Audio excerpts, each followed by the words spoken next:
Modern culture sold us a comforting lie, that men and women are equal versions of the same creature, just shaped differently by society. Science and life says otherwise. Neuroscience shows that male and female brains aren't identical, they're complementary. Men have more intrahemispheric connections, designed for focus, direction, and spatial reasoning. Women have more interhemispheric connections, built for empathy, communication, and emotional mapping. In plain terms, men process the external world, systems, goals, hierarchies. Women process the relational world, emotions, tone, connection. So when he says, "I'll fix it," he's solving a problem. When she says, "Just listen," she's seeking attunement. Both are right, but they're playing different psychological games on the same field. Long before offices and smartphones, survival was tribal. Men hunted and protected, women gathered and nurtured. A man's worth was measured by his competence. Could he provide, build, and defend? A woman's worth was measured by connection. Could she sense danger, unite others, care for the young? That ancient wiring never vanished. It simply changed costume. Men still measure self-worth through achievement and purpose. Women still measure safety through connection and stability. Even today, men feel unloved when they feel useless or disrespected. Women feel unloved when they feel unseen or unheard. He fears failure. She fears abandonment. Most fights between couples are not logical debates. They're instinctive panic responses. He retreats to protect himself from shame. She pursues to protect herself from invisibility. Both are defending love, not attacking it. Modern men no longer fear saber-toothed tigers. They fear irrelevance and exploitation. He worries that if he gives too much, emotionally, financially, or physically, he'll be used and discarded.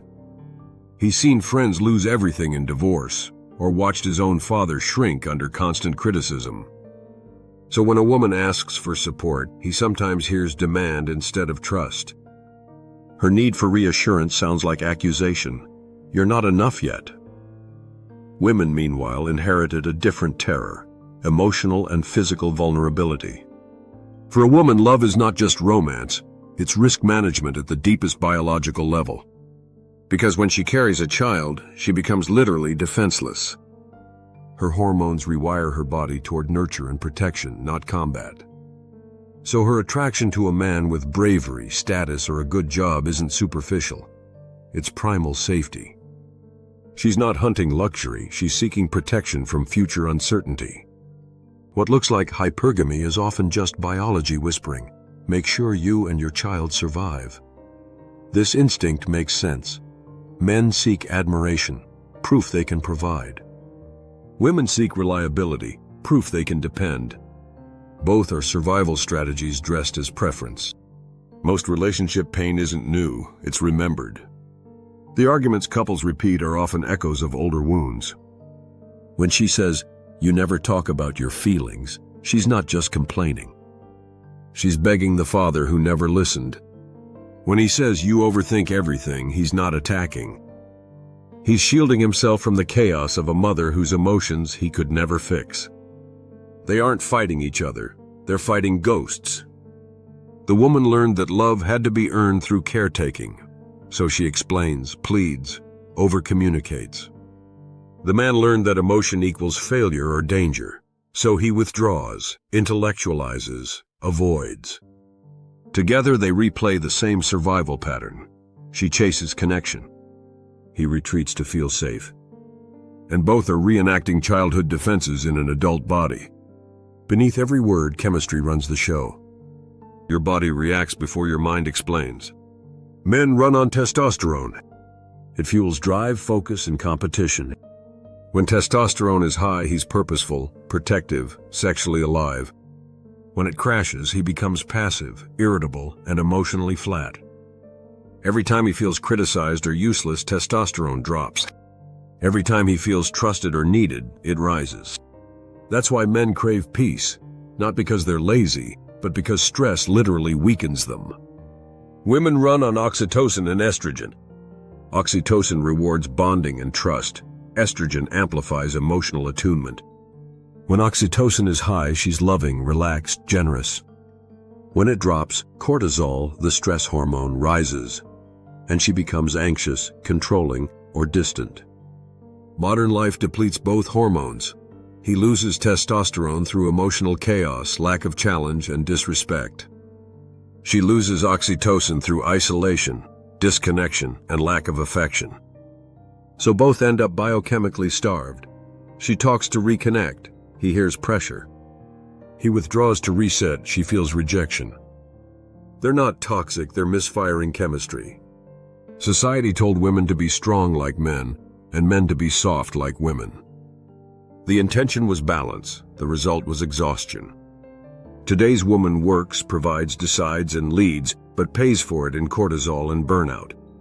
She doesn't want to give up her strength, she just wants to feel safe enough to rest. Today's man, meanwhile, was told that traditional masculinity is toxic. So he hides his assertiveness, suppresses his instincts, and calls it humility, until he becomes invisible even to himself. He's torn between two impossible commands: be sensitive but never weak, be strong but never dominant. The result? Women hardened by self-protection, men softened by confusion. She asks, where are the real men? He asks, why are women so defensive? Both are tired of pretending to be something biology never designed. True strength and femininity aren't opposites, they're energies. Masculine energy brings direction, structure, integrity. Feminine energy brings empathy, creativity, connection. When balanced, they don't cancel, they complete.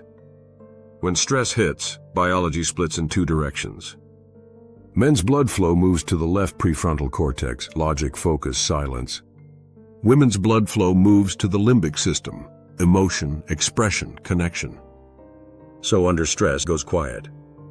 She needs to talk. He's regulating, she's reconnecting. He thinks she's dramatic, she thinks he's cold. In truth, they're both protecting their nervous systems differently. Even sex follows this rhythm. After intimacy, his oxytocin drops, his testosterone rises. He wants space. Her oxytocin rises, she wants closeness. Neither is wrong. They're just running different recovery programs. Most couples aren't fighting about dishes or texts. They're fighting about fear. His fear, I'll fail and lose respect. Her fear, I'll give everything and still be left. He raises walls. She raises volume. He disappears to find peace. She follows to find safety. Both are screaming the same question in different dialects. Can I trust you to protect what matters most to me? And beneath that, am I still enough to be loved? This is why real love feels like a battlefield. Because it isn't a war of genders, it's a war between fear and love. People love to call women hypergamous, as if seeking a man with status or stability were greed. But what's really happening is deeper and beautifully rational. When a woman becomes pregnant, her physiology transforms, her immune system lowers, mobility drops, and hormones heighten emotional sensitivity. She becomes in every sense vulnerable. That's why she subconsciously scans for a man who is brave, capable, and consistent. Not for luxury, for survival security. It's not materialism, it's maternal instinct. She's thinking, if I'm incapacitated, can he protect me and the child? If the world collapses, will he stand or run? So when she admires status, courage, or leadership, she's not chasing ego, she's evaluating safety. That's not superficiality, it's evolution doing its job. And when a man recognizes this without judgment, he stops resenting her standards. Because deep down, she's not measuring wealth, she's measuring trust. Every person you love is a mirror, not a soulmate sent to complete you, but a reflection sent to wake you up. The partners who trigger you most are not mistakes, they are teachers disguised as heartbreak. The masculine challenges the feminine to anchor emotion in trust. The feminine challenges the masculine to soften logic with feeling. Love isn't comfort, it's evolution. It dismantles your defenses and exposes what you haven't healed. That's why real relationships are rarely peaceful. They're transformative laboratories where childhood wounds meet adult awareness. The goal isn't to win, it's to integrate. Men expect women to act like men, calm, rational, concise. Women expect men to feel like women, expressive, intuitive, emotionally fluent. Both feel disappointed because both are asking the other to abandon their nature. The truth? You'll never fully understand the opposite sex. You're meant to translate them. Understanding begins with 3 steps. Acceptance. You are different from me. Curiosity. Help me understand how that feels for you. Connection. Now I see why you react that way. When you see difference without threat, empathy replaces frustration. He speaks through actions, she speaks through emotion. Both are saying the same thing. I want to feel safe with you. Masculine and feminine were never designed to think alike. They were designed to dance. One leads through direction, the other leads through flow. One stabilizes the world, the other gives it meaning. Without the masculine drive for purpose, love drifts. Without the feminine depth of emotion, love dies. When both stop competing and start completing, attraction reawakens. She softens when she feels protected. He opens when he feels respected. That's the chemistry nature intended. Balance, not sameness. True masculine strength isn't dominance, it's direction with empathy. True feminine power isn't submission, it's vulnerability with intuition. She doesn't need to shrink to be loved. He doesn't need to hide to be safe. Both can be strong, just in different ways. He protects by staying calm when storms hit. She heals by keeping the emotional thread alive. Together they build the rarest thing in modern love, emotional safety. What actually works? See the fear, not the behavior. Before reacting, ask, what is my partner afraid of right now? Usually it's not you, it's their past talking. Stop trying to win. You can be right or you can be connected, rarely both. Give what calms, not what's logical. To her, I'm not leaving, I just need a moment. To him, I respect you, I don't need you to fix this. Name your triggers. When you go quiet, I feel invisible. When you get emotional, I feel I'm failing. Naming the pattern disarms it. Repair quickly. I overreacted because I got scared. I shut down because I felt overwhelmed.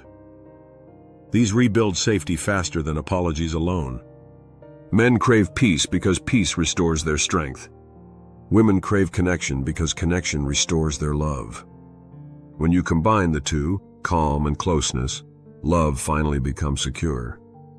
Because deep down, beneath ego, trauma, and gender, men and women aren't enemies trying to win. They're children trying to feel safe again. The future of love isn't sameness, it's translation. When men and women learn to respect their differences instead of resenting them, fear fades, polarity returns, and biology finally works with us, not against us. Because the end goal of love isn't to find someone who thinks like you, it's to find someone who feels like truth when you're together.